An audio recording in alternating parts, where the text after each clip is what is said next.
ಮಾಮ, ಅಲ್ಲಿ ನೋಡಿ ಯಾರು ಬರ್ತಿದ್ದಾರೆ ಅಂತ.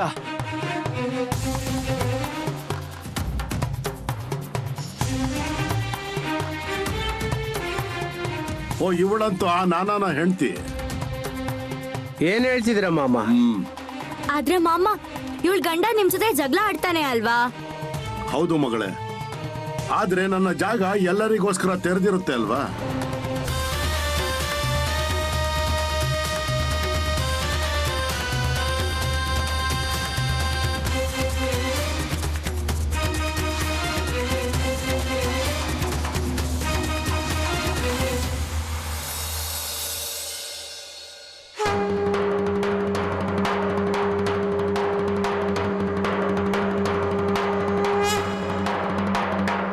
ಮಾಮ, ನೀನು ಆ ನಾನಾನ ಹೆಂಡ್ತಿ.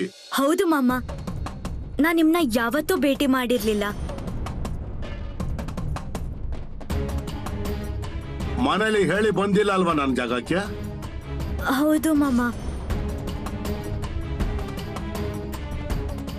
ಮಾಮ, ಒಂದ್ ವಿಷಯ ಕೇಳ್ಬೇಕಿತ್ತು ನಿಮ್ ಹತ್ರ. ಹೇಳು ಮಗಳೇ. ಮಾಮ, ಇವ್ರಿಗೆ ನಿಮ್ ಮೇಲೆ ನಂಬಿಕೆ ಇಲ್ಲ. ಯಾರಿಗೂ ಗೊತ್ತಿಲ್ಲ, ಆದ್ರೆ ನನ್ಗೆ ನಿಮ್ ಮೇಲೆ ತುಂಬಾ ಭಕ್ತಿ ಇದೆ.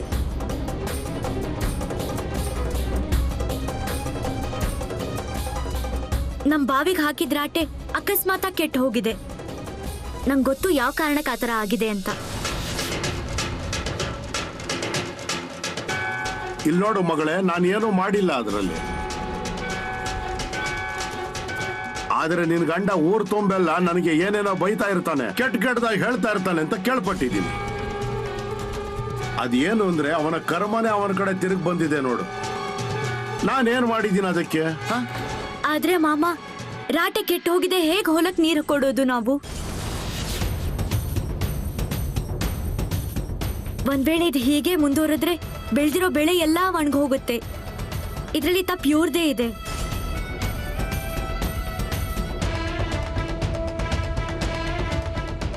ನಾನು ಇವರಿಗೆ ಕ್ಷಮೆ ಕೇಳೋಕ್ ಹೇಳಿದ್ದೆ, ಆದ್ರೆ ಇವರು ನನ್ನ ಮಾತು ಕೇಳಲಿಲ್ಲ.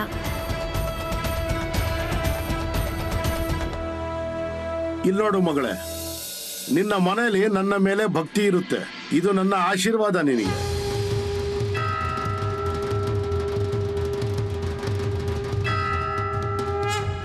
ಮಾಮ, ಆದ್ರೆ ಅದು ಹೇಗೆ?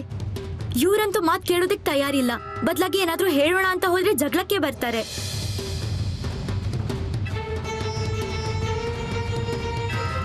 ಇಲ್ಲೋಡು, ನನ್ನ ಬಾಯಿಂದ ಮಾತು ಬಂದಿದೆ ತಾನೆ, ಅಂದ್ಮೇಲೆ ಆಯ್ತಲ್ವಾ?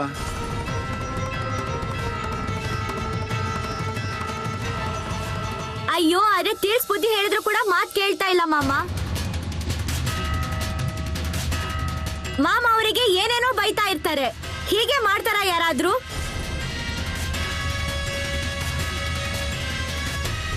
ಅಯ್ಯೋ, ನೀವ್ ಹೇಳ್ತಾ ಇರೋದು ಸರಿಯಾಗಿದೆ, ಆದ್ರೆ ನಾನೇನ್ ಮಾಡ್ಲಿ? ನನ್ ಮೇಲೂ ಅವ್ರು ಕೂಗಾಡ್ತಾ ಇರ್ತಾರೆ.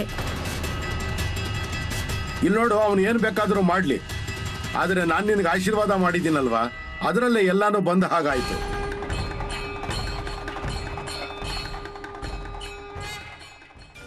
ಅಯ್ಯೋ, ನಾನೇನ್ ಮಾಡಿದ್ದೀನಿ? ಯಾಕೆ ಯಾವಾಗ್ಲೂ ಮಾಮ ಮಾಮ ಅಂತ ಹೇಳ್ತಾ ಇರ್ತೀಯ ನೀನು? ನಾನೇನಾದ್ರೂ ಮಾಡೋಣ ಅಂತ ಹೊರಟ್ರೆ ನೀನ್ ಬರೀ ಏನೇನೋ ಶುರು ಮಾಡ್ತೀಯ ನೀನು. ನಿಜ ಹೇಳ್ಬೇಕು ಅಂದ್ರೆ ದೇವರಿಗೆ ಕೋಪ ಬಂದಿದೆ ನಮ್ಮ ಮೇಲೆ. ಯಾವ ದೇವ್ರು ಮತ್ತೆ ಯಾವ ಮನುಷ್ಯ ಅವನು? ಇಡೀ ಊರಿನ ಎದುರಿಗೆ ಏನನ್ನು ಹುಚ್ಚ ಅಂತ ಸಾಬೀತ್ ಮಾಡ್ಬೇಕು ಅಂತ ತೀರ್ಮಾನಿಸಿದ್ಯಾ ನೀನು? ನಿಜ ಹೇಳಿದ್ರೆ ಅದು ನಿಮ್ಗೆ ಇಷ್ಟ ಆಗಲ್ಲ. ನೀವು ಬಾಳು ಮಾಮ ಅವರಿಗೆ ತುಂಬಾ ತೊಂದರೆ ಕೊಟ್ಟಿದ್ದೀರಾ ನೋಡಿ.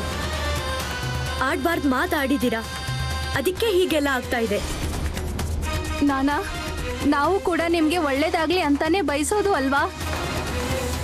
ಮತ್ತೆ ನಾವ್ ಏನ್ ಹೇಳ್ತಾ ಇದೀವೋ ಅದ್ರಲ್ಲಿ ಏನು ತಪ್ಪಿಲ್ಲ. ಸರಿ, ಹಾಗಾದ್ರೆ ಏನ್ ಅಭಿಪ್ರಾಯ ನಮ್ದು? ಇಲ್ಲಿ ನೋಡು, ಮಾಮ ಅವ್ರ ಜಾಗಕ್ಕೆ ಹೋಗಿ ಮಾಮ ಅವ್ರ ಪಾದಕ್ ಬೀಳು, ಅವ್ರಿಗೆ ಕ್ಷಮೆ ಕೇಳು. ಇಲ್ಲಿ ನೋಡಿ, ನಿಮ್ ವಯಸ್ಸಿನಲ್ಲಿ ದೊಡ್ಡವರು ಅಂತ ಮರ್ಯಾದೆ ಕೊಡ್ತಾ ಇದ್ದೀನಿ ನಿಮ್ಗೆ. ಇಲ್ಲ ಅಂದ್ರೆ ನಿಮ್ಮಿಂದಾಗಿ ಯಾರ್ದೋ ಹತ್ರ ಕ್ಷಮೆ ಗಿಮೆ ಕೇಳೋಕ್ ಸಾಧ್ಯನೇ ಇಲ್ಲ. ಜನರು ದಣಿ ದಣಿ ಅಂತ ಹೇಳ್ತಾ ಬರ್ತಾರೆ ನನ್ನ ಹತ್ರ. ನನ್ನ ಮಾತನ್ನ ಮೀರಿ ಏನು ಮಾಡಲ್ಲ ಅವರು. ಅಂದ್ಮೇಲೆ ನಾನ್ ಯಾಕೆ ಬೇರೆಯವ್ರ ಕಾಲ್ ಹಿಡ್ಕೊಂಡು ಕ್ಷಮೆ ಕೇಳಬೇಕು? ನಾನಾ ಹೀಗೆ ನಡ್ಕೋತಾ ಇದ್ರೆ ಏನೂ ಆಗಲ್ಲ. ಇಡೀ ಜಗತ್ತು ಮಾಮ ಅವ್ರನ್ನ ದೇವ್ರು ಅಂತ ಹೇಳ್ತಾರೆ. ಅವ್ರಿಗೆ ಹಿಂದೇನಾಗುತ್ತೆ ಮುಂದೇನಾಗುತ್ತೆ ಅಂತ ಎಲ್ಲ ಗೊತ್ತಾಗುತ್ತೆ. ಅದಕ್ಕೆ ನಮ್ಮ ಮಾತು ಕೇಳು.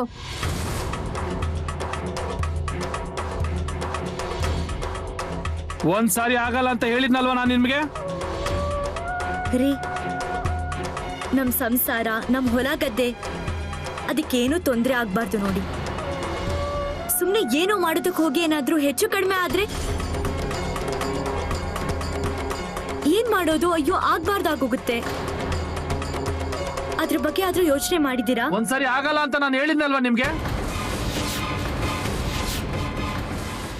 ರೀ, ರಾಟೆ ಕೆಟ್ಟ ಹೋಗಿರೋದಕ್ಕೆ ಹಗ್ಲು ರಾತ್ರಿ ನಿದ್ದೆ ಬರ್ತಾ ಇಲ್ಲ.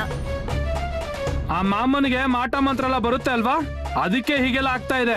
ಆತರ ನಿಮಗ್ ಅನ್ನಿಸ್ತಾ ಇದೆ, ಆದ್ರೆ ಮಾಮ ಜನರಿಗೆ ಒಳ್ಳೇದನ್ನೇ ಮಾಡ್ತಾರೆ. ಇಷ್ಟಕ್ಕೂ ನೀವ್ ಕೂಡ ಪ್ರಯತ್ನ ಮಾಡಿದ್ದೀರಾ ಅಲ್ವಾ? ಆದ್ರೆ ಏನಾಯ್ತು?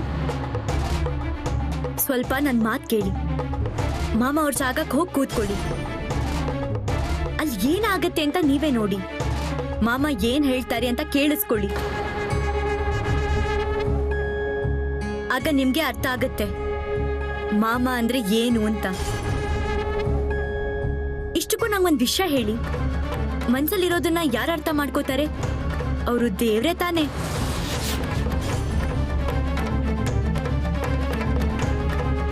ನಾನಾ ನಾವು ನಿನ್ ಹತ್ರ ಏನು ಕೇಳ್ತಿಲ್ಲ.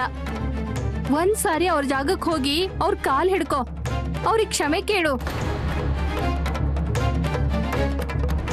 ಆಮೇಲೆ ನಿನಗೆ ತನ್ನಿಂದ ತಾನೇ ಅರ್ಥ ಆಗುತ್ತೆ ಸತ್ಯ ಏನನ್ನೋದು.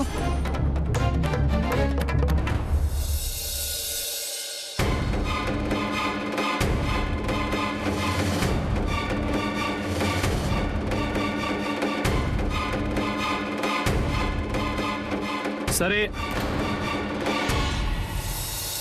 ಹಾಗಿದ್ರೆ ನಾನು ಜಾಗಕ್ಕೆ ಹೋಗ್ತೀನಿ.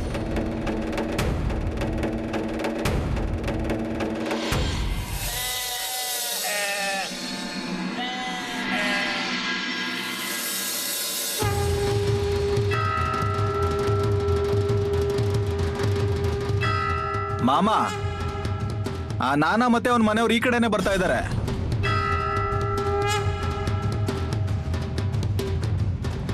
ಆ ಬಾಳು ಮಾಮನಂತ ಸಾಕೋ ಜನರು ನೋಡಿದ್ದೀನಿ ನಾನು.